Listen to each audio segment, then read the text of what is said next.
Hi, I'm Sarah from Graco.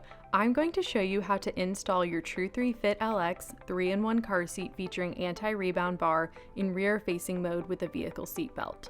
To get started, attach the anti-rebound bar at the front of the car seat if using.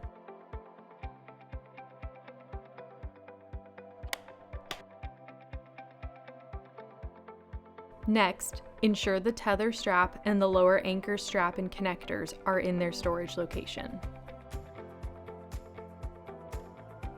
Use the recline handle at the front of the car seat to adjust the recline to positions 1 or 2 marked on the blue label. Make sure it clicks into place. Place the car seat rear facing in your vehicle. Make sure the base of the car seat is flat on the vehicle seat and at least 80% of the base is on the vehicle seat. Now, check the level indicator to ensure the bubble is completely within the blue zone. If it's not, adjust the recline.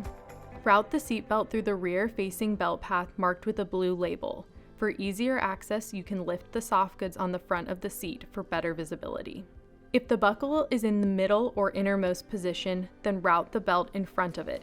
If the buckle is in the front position, then route the belt behind it. Make sure the seatbelt is flat and not twisted across the belt path and buckle it in. Now you can lock your retractor. In most vehicles, you pull the seatbelt all the way out, and as you let it back in, you will hear a click.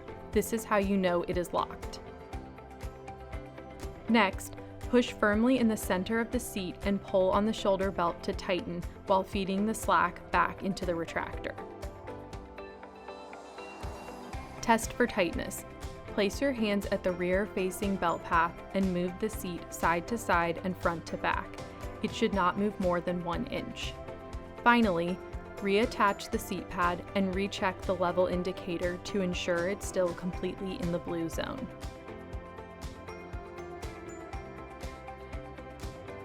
Your car seat is now installed.